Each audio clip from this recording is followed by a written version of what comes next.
오 헨리 마지막 잎새.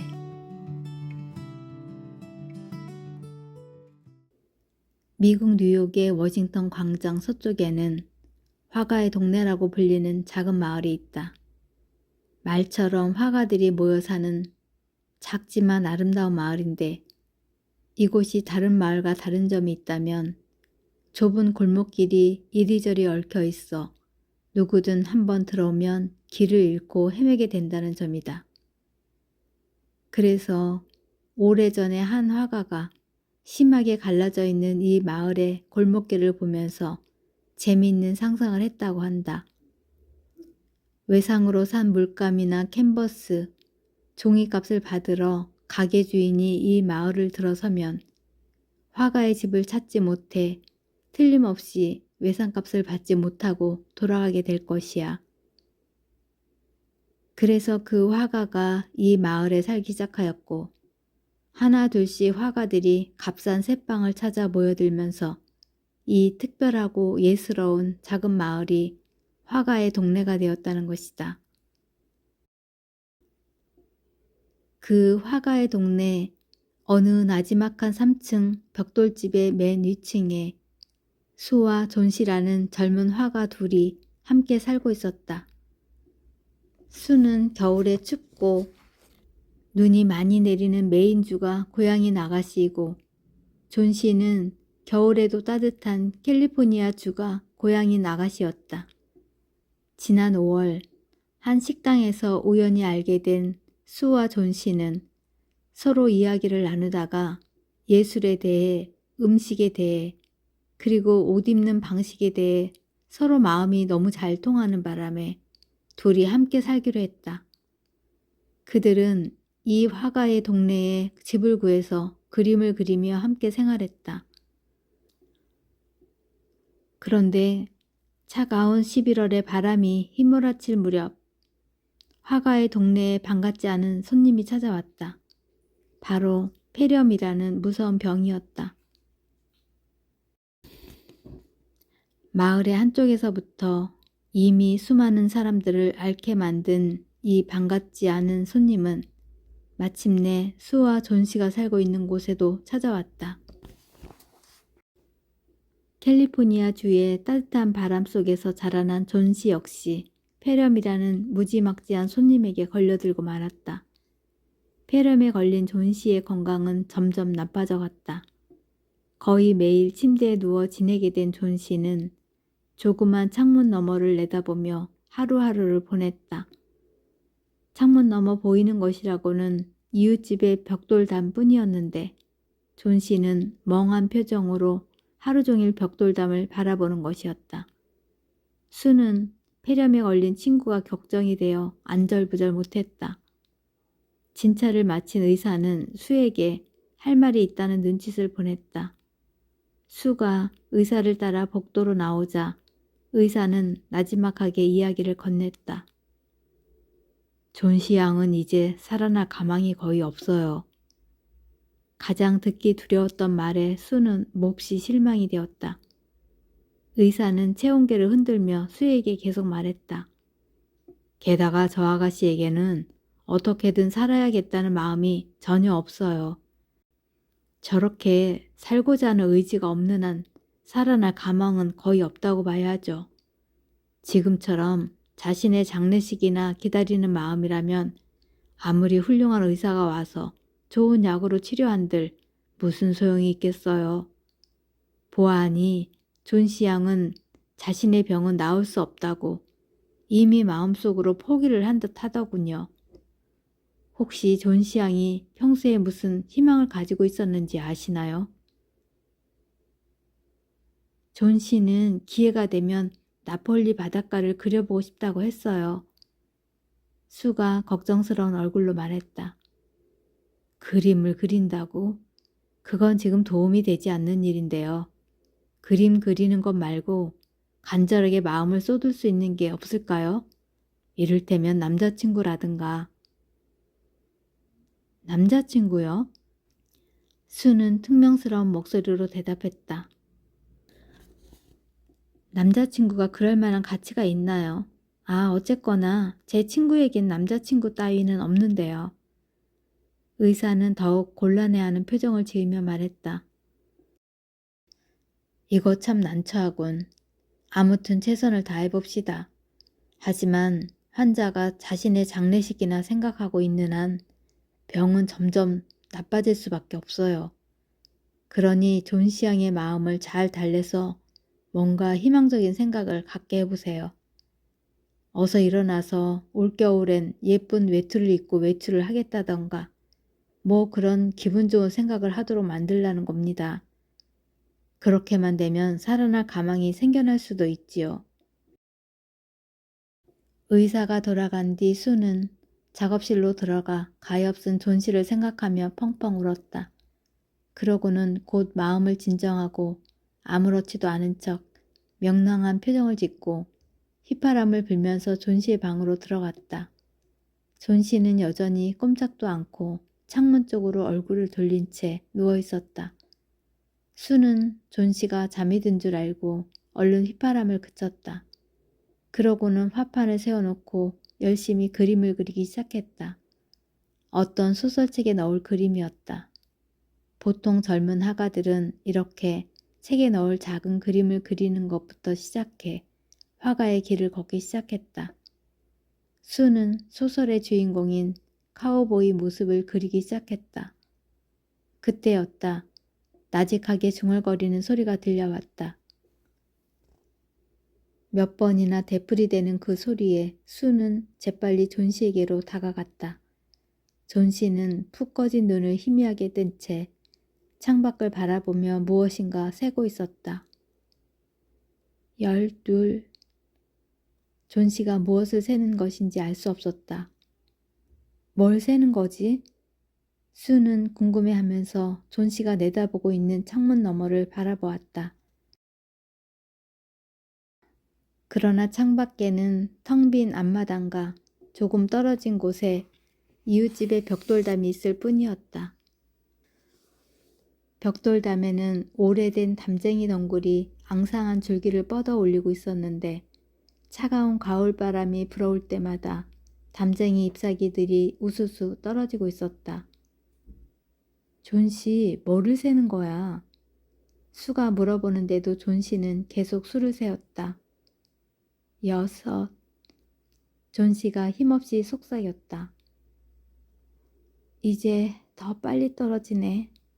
사흘 전만 해도 100개쯤 달려 있었는데 그래서 일일이 세기가 힘들었는데 말이야. 아, 또 한 입 떨어졌어. 이젠 겨우 5개만 남았어. 존 씨가 안타까운 표정을 지었다. 말해봐. 대체 뭐가 5개만 남았다는 거야? 수는 존 씨를 다그치듯이 물었다. 잎사귀 말이야. 담쟁이 덩굴에 붙어있는 저 잎사귀. 마지막 한 입마저 떨어지면 나도 눈을 감게 될 거야. 나는 내가 살아날 희망이 전혀 없다는 걸 알아. 의사 선생님도 그렇게 말씀하셨지? 그런 바보 같은 소리는 들은 적 없어. 수는 존 씨의 말을 무시하듯 퉁명스럽게 말했다. 그녀는 친구가 약한 소리를 하는 게 속상해서 소리쳤다. 도대체 말라빠진 담쟁이 잎사귀가 네 병이랑 무슨 상관이 있다는 거야. 넌 언제나 담쟁이 덩굴을 좋아했잖아. 왜 이렇게 바보처럼 구는 거야? 자, 어서 이 수프나 좀 먹어봐. 네가 수프를 먹어야 내가 걱정을 덜고 그림을 잘 그릴 수 있어. 그림값을 받아 너에게 줄 포도주도 사고 또 내가 좋아하는 돼지고기도 사면 얼마나 좋겠니? 나에게 줄 포도주를 살 필요는 없어.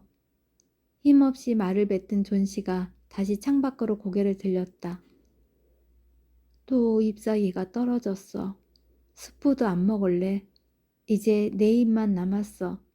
밤이 오기 전에 마지막 한 입마저 떨어지는 걸 보게 될 거야. 그러면 나도 영원히 눈을 감을 거야. 수는 더 듣고 싶지 않았다. 존 씨가 계속 잎사귀를 쳐다보도록 내버려 둘 수는 없었다. 존 씨, 제발. 내가 그림을 다 그릴 때까지 창밖을 보지 않겠다고 약속해줘.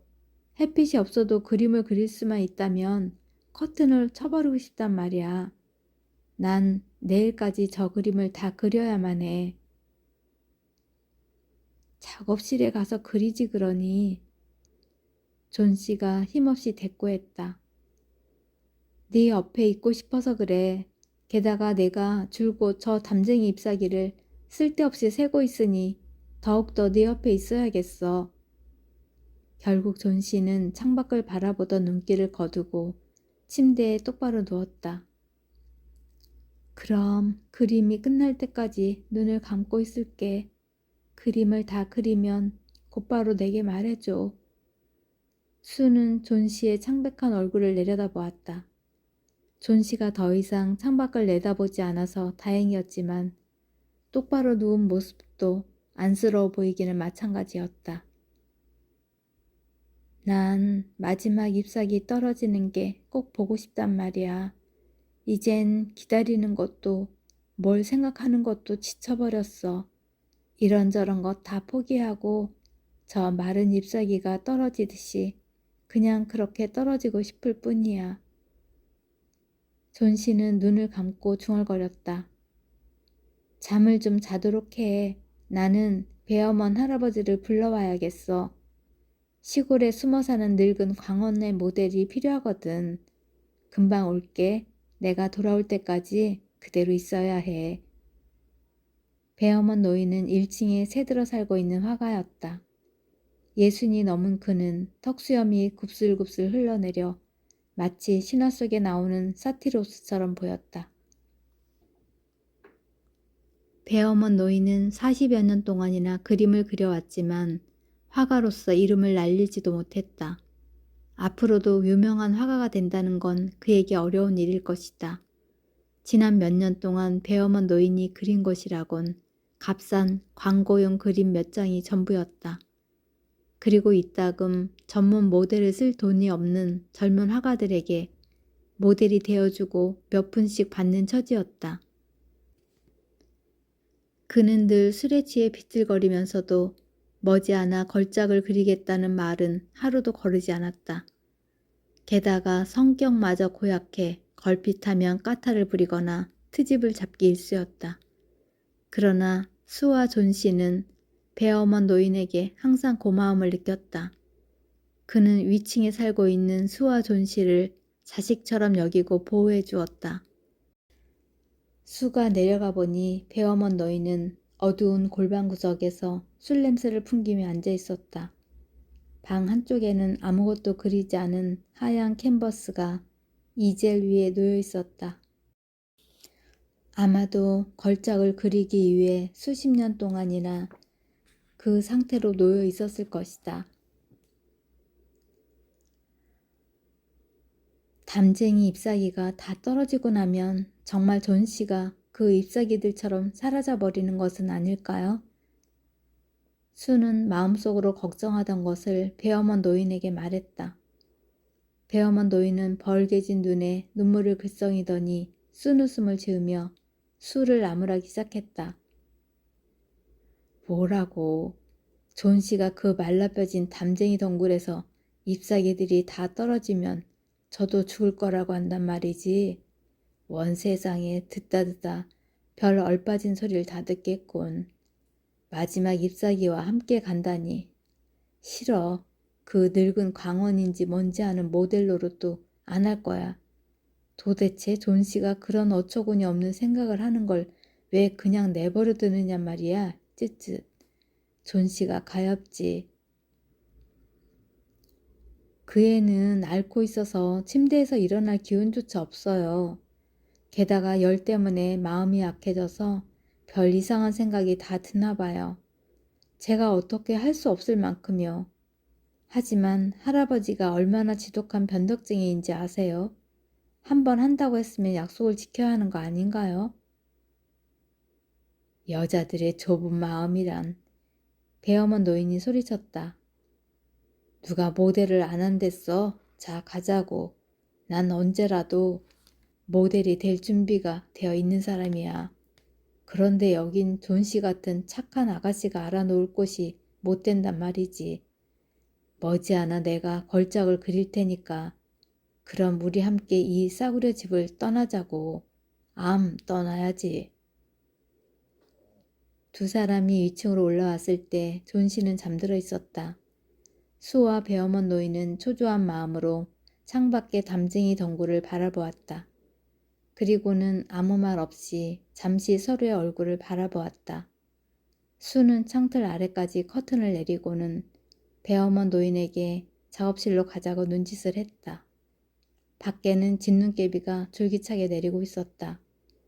푸른색 낡은 셔츠를 걸친 배어먼 노인은 솥을 뒤집어 놓고 바위에 앉은 듯 그 위에 걸터 앉아 시골에 숨어 사는 광원의 자세를 하고서 수가 그림을 그리는 동안 움직이지 않았다.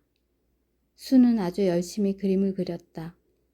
모델을 하고 있는 배어먼 노인은 종종 골똘한 표정을 지었다. 이튿날 아침이 되었다. 수가 눈을 떠보니 존 씨가 창문을 가린 커튼을 뚫어져라 바라보고 있었다. 커튼을 걷어줘. 담쟁이 덩굴을 보고 싶어. 존 씨가 기운이 빠진 듯 중얼거렸다. 수는 두려워하면서도 어쩔 수 없이 커튼을 걷어주었다. 그런데 이게 웬일일까? 간밤에 그토록 비가 내리고 바람이 불었는데도 벽에는 담쟁이 잎사귀 하나가 아직도 매달려 있는 게 아닌가. 그야말로 마지막 잎사귀였다. 잎자루 쪽은 아직 약간의 녹색이 남아있었지만 톱니 모양의 가장자리는 이미 누렇게 변해버린 잎이었다. 마지막 한 잎이야. 간밤에 틀림없이 다 떨어졌을 거라고 생각했어. 바람이 많이 불었잖아. 하지만 오늘은 떨어지고 말 거야. 그러면 나도 함께 가는 거야. 수가 원망스러운 눈빛으로 존 씨를 바라보았다. 존 씨, 나를 좀 생각해 주렴. 난 어떡하라고 그런 말을 하니. 존 씨는 아무 말도 하지 않았다. 그녀는 죽음이라는 신비롭고도 먼 여행을 준비하는 이 세상에서 가장 쓸쓸하고 외로운 영혼처럼 보였다. 수와의 의정도 나폴리를 그려보고 싶다는 희망도 모두 다 잊어버린 듯 했다. 그런데 낮이 다 지나가고 해가 저물 때까지도 그 외로운 담쟁이 잎사귀는 그대로 달려 있었다. 밤이 되자 이윽고 북풍이 휘몰아치고 세찬 빗줄기가 유리창을 사정없이 두드려댔다. 빗물이 나지막한 처마에서 줄기차게 떨어져 내렸다. 밤새 몰아치던 비도 그치고 드디어 아침이 밝았다. 존 씨는 잠에서 깨자마자 부득부득 커튼을 열어달라고 수에게 졸랐다. 그런데 커튼을 열자 놀랍게도 담쟁이 잎사귀가 여전히 그 자리에 버티고 있었다. 존 씨는 누운 채로 아무 말 없이 그 잎사귀를 바라보았다. 아주 한참 동안 잎사귀를 바라보던 존 씨의 눈에 생기가 돌기 시작했다. 그녀는 주방에서 수프를 만들고 있는 수를 불렀다. 수, 난 나쁜 애였어. 내가 얼마나 나쁜 생각을 하고 있는지를 깨닫게 해주려고 저 마지막 한 잎이 버티고 있는 거야. 죽고 싶어 하다니 정말 죄받을 일이었어. 내게 수프를 좀 갖다 줘. 그리고 우유도 좀 갖다 주고, 아니, 먼저 거울 좀 갖다 줘. 그리고 내 등에 베개를 좀 받쳐줘. 앉아서 네가 요리하는 모습을 볼 테야. 수는 친구의 변화가 놀랍고 반가웠다. 수, 난 언젠가 꼭 나폴리 바닷가를 그리고 싶어. 그래, 꼭 그렇게 하자. 수는 존 씨의 어깨를 따뜻하게 감싸며 고개를 끄덕였다. 오후에 의사가 왔다. 진찰을 끝낸 의사를 따라 수는 복도로 나왔다. 의사는 걱정하며 불안해하는 수의 야인손을 잡아주면서 말했다. 그동안 잘 돌봐주었어요. 이제 살아날 가망이 있어요. 며칠 더 간호를 잘 해주도록 해요. 자, 이제 그만 들어가요. 난 또 아래층에 있는 환자를 보러 가야 해요. 배어머니라는 늙은 화가인데 그도 역시 폐렴에 걸렸어요. 나이도 많은데다 폐렴까지 걸렸으니 살아나기 어려울 듯 하지만 그대로 둘 수는 없지요. 존 씨가 살아날 희망이 있다는 말에 수는 한시름 놓았지만 배어먼 노인이 폐렴에 걸렸다는 말을 듣고는 깜짝 놀랐다. 이튿날 다시 들른 의사는 존 씨를 진찰하면서 내내 밝은 표정이었다. 존 씨 양은 위험한 고비를 넘겼어요. 영양가 있는 음식을 만들어주고 정성껏 보살펴주면 머지않아 병이 다 나을 겁니다. 그날 오후 존 씨는 웬만큼 기운을 차린 듯 비스듬히 앉은 채 초록색 털실로 목도리를 뜨고 있었다. 뜨개질을 하는 존 씨의 얼굴은 평온하고 만족스러워 보였다. 수는 조용히 존 씨를 바라보다가 존 씨에게로 다가갔다. 그러고는 가만히 존 씨의 등 뒤로 팔을 뻗어서 그녀를 살며시 껴안았다. 존 씨, 너에게 할 얘기가 있어. 그런데 너무 놀라지는 마라. 말을 하는 수의 눈에 눈물이 고이기 시작했다. 배어먼 할아버지가 오늘 병원에서 돌아가셨대. 폐렴이었어. 겨우 이틀을 앓고는 눈을 감으셨다지 뭐야. 평소에 그 고약한 성민을 다 어디에 두셨는지 그렇게 힘없이 떠나셨대. 엊그제 집주인 아저씨가 들여다보았더니 끙끙 앓고 계시더래. 그런데 날씨가 그렇게 궂은 저녁에 어디를 막 다녀오신 건지 들고 나갔던 램프에는 불이 그대로 켜져 있고 신발이랑 옷이 온통 비에 젖어 있었다는 거야. 게다가 어디에 쓴 것인지 사다리도 꺼내져 있고 붓이랑 물감들이랑 녹색과 노랑 물감이 뒤섞인 팔레트도 나뒹굴고 있었대. 수는 잠시 말을 멈추었다가 창밖을 가리키며 이야기를 계속했다. 존 씨, 창밖을 좀 봐. 저 벽에 아직도 붙어있는 마지막 담쟁이 잎사귀를 보렴. 바람이 부는데도 잎사귀가 흔들리지 않는 건 이상하지 않아? 아, 존 씨, 저게 바로 배엄한 할아버지의 걸작이었어. 마지막 한 잎이 떨어지던 날 배엄한 할아버지가 저 자리에 저걸 그리신 거란다. 사다리에 올라 세찬 비바람을 맞으며 정성스레 잎사귀를 그리신 배엄한 할아버지를 떠올려봐. 너만을 위한 걸작이었어. 두 사람은 서로를 껴안은 채 눈물을 흘렸다.